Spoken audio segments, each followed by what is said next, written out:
বিসমিল্লাহির রহমানির রহিম। শুরু করো। প্রিয় শিক্ষার্থীরা, আমরা অষ্টম শ্রেণীর গণিতের দুটি গুরুত্বপূর্ণ সৃজনশীল প্রশ্ন নিয়ে আলোচনা করব। একটি হচ্ছে 140 পৃষ্ঠার সম্পদের সৃজনশীল প্রশ্ন 5। এখানে একটি সামান্তরিকের দুটি সন্নিহিত বাহু 4 সেন্টিমিটার ও 3 সেন্টিমিটার এবং অন্তর্ভুক্ত কোণ 60 ডিগ্রি। প্রদত্ত তথ্যগুলো চিত্রের মাধ্যমে প্রকাশ করো। এটা কিভাবে আমরা অ্যান্সার করব? প্রথমে হচ্ছে 4 সেন্টিমিটার, এখানে দেখা যাচ্ছে যে 4 সিএম লেখা সেন্টিমিটার। তাই প্রথমে 4 সেন্টিমিটার আমরা এখানে দেখি যে 4 সেন্টিমিটার, এটা হচ্ছে 4 সেন্টিমিটার। আর একটা দেওয়া আছে 3 সেন্টিমিটার, 3। তাহলে 3 সেন্টিমিটার আমরা এখান থেকে এই পর্যন্ত 3 সেন্টিমিটার, এটার নাম দিলাম এ, এটার নাম দিলাম বি, এবং এদের অন্তর্ভুক্ত কোণ 60 ডিগ্রি দেওয়া আছে। তাহলে 60 ডিগ্রি আমরা কিভাবে আঁকতে পারি? অটো সিস্টেমে 60 ডিগ্রি। প্রথমে একটি রেখাংশ নেব, যে কোনো ব্যাসার্ধ নিয়ে একটি বৃত্তচাপ আঁকবো। এই বৃত্তচাপটিকে আবার এই বিন্দু থেকে আর একটা বৃত্তচাপ দিব, তাহলে আমাদের যে কোণটি উৎপন্ন হবে সেটি হলো 60 ডিগ্রি কোণ। অনেক সময় আছে পেন্সিল কম্পাসের সাহায্যে 60 ডিগ্রি কোণ আঁকো, তাহলে আমরা এইভাবে 60 ডিগ্রি কোণ আঁকতে পারি। এটা হলো ক এর অ্যান্সার। এবারে ক্ষয়ে কি বলেছে? অঙ্কনের বিবরণ সহ সামান্তরিকটি আঁকো। একটি সামান্তরিক আঁকতে হবে এই দুটি সন্নিহিত বাহু ধরে। তাহলে খ নম্বরের অ্যান্সার আমরা শুরু করি। খ, এটা হলো ক এর অ্যান্সার। ক নম্বরে প্রথমে আমি কি করব? যে কোনো রশ্মি, এখানে যে কোনো একটা রশ্মি বি থেকে, যে কোনো রশ্মি বি থেকে এর সমান করে, এই যে এই এর সমান করে বিসি অংশ কাটি, এর সমান করে বিসি অংশ কাটি। এ সমান 4 সেন্টিমিটার। বিসি রেখাংশে বি বিন্দুতে 60 ডিগ্রি কোণের সমান করে কোণ সিবি এ পাকি। তাহলে এটা আমরা কীভাবে আঁকবো? এই যে বৃত্তচাপটা আছে, এটার সমান করে এখানে একটি বৃত্তচাপ দিয়ে আবার একই সমান বৃত্তচাপ দেব, তাহলে অলরেডি 60 ডিগ্রি কোণ তৈরি হবে। তাহলে আমরা এটার নাম দিলাম সিবিএফ সমান 60 ডিগ্রি আঁকলাম।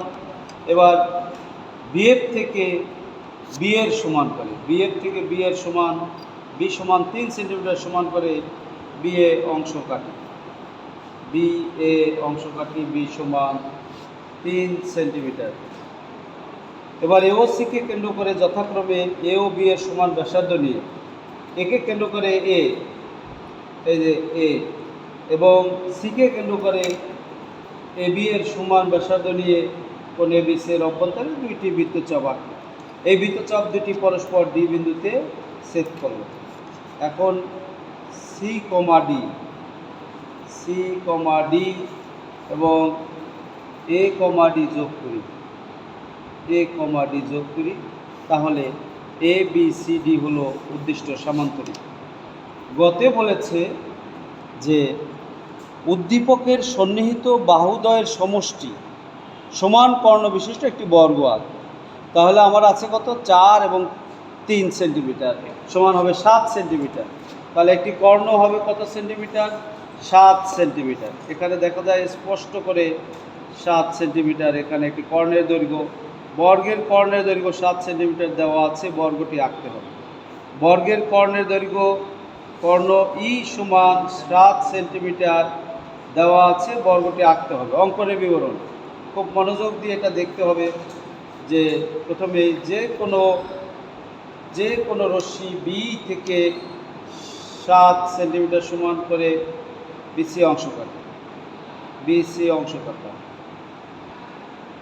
বি থেকে প্রথমে কর্ণ 7 সেন্টিমিটার সমান করে বিসি অংশ কাটি। বিসি এর লম্ব সমদ্বিখণ্ডক ইয়ে পাকি। এটা লম্ব সমদ্বিখণ্ডক আঁকবো কীভাবে? এটার অর্ধেকের বেশি ব্যাসার্ধ নিয়ে এখানে একটা বৃত্তচাপ, এই পাশেও একটা বৃত্তচাপ দেব, ঠিক এই পাশে আবার একই সমান ব্যাসার্ধ নিয়ে এই পাশে একটা বৃত্তচাপ, এই পাশে একটা বৃত্তচাপ আঁকবো। তাহলে আমার একদিকে বৃত্তচাপ দ্বয় সি ডি বিন্দুতে, আর এক দিকের বৃত্তচাপ হয় এফ বিন্দুতে ছেদ করল। এই ডি এফ যোগ করল, ডি এফ বিসিকে ও বিন্দুতে ছেদ করে। আমরা এটা একটু বর্ধিত করে দিই। এবার ওকে কেন্দ্র করে ওবি বা ওসি এর সমান ব্যাসার্ধ নিয়ে একটি বৃত্ত আঁকতে হবে। ওকে কেন্দ্র করে ওবি বা ওসি এর সমান ব্যাসার্ধ নিয়ে একটি বৃত্ত আঁকবে। ওকে কেন্দ্র করে ওবি বা ওসি এর সমান ব্যাসার্ধ নিয়ে একটি বৃত্ত আঁকলাম। এই বৃত্তটি ডিএফ কে এ, এটা হচ্ছে এই বিন্দুটা এ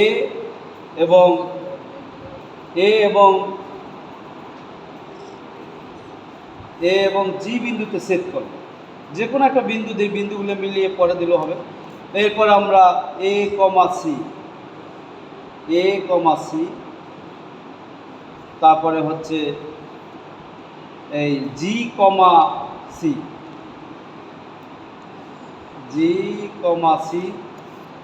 বি কমা জি এবং বি কমা ডি যোগ করি। তাহলে এটা ছিল কি এ বিন্দু, এ বি জি সি, এই তিনটি এটাই হলো উদ্দিষ্ট বর্গ। আর একবার বলি, প্রথমে আমরা বি থেকে কর্ণ ই এর সমান করে বিসি অংশ কাটি। বিসি এর লম্ব সমদ্বিখণ্ডক আমরা নাম দিয়েছিলাম ডিএফ আঁকি। এবার ডিএফ বিসিকে ও বিন্দুতে ছেদ করলো। ওকে কেন্দ্র করে ওবি বা ওসি এর সমান ব্যাসার্ধ নিয়ে একটি বৃত্ত আঁকি। বৃত্তটি ডিএফকে এ ও জি বিন্দুতে ছেদ করলো। এবার এ কমা বি, বি কমা জি, জি কমা সি এবং এ কমা সি যোগ করি। তাহলে এ বি জি সি হলো উদ্দিষ্ট সামন্ত্রিক উদ্দিষ্ট বর্গ। আশা করি তোমরা সবাই এটা বুঝতে পারছো এবং অনুশীলন করে এটা দক্ষতা অর্জন করবে। ধন্যবাদ সবাইকে।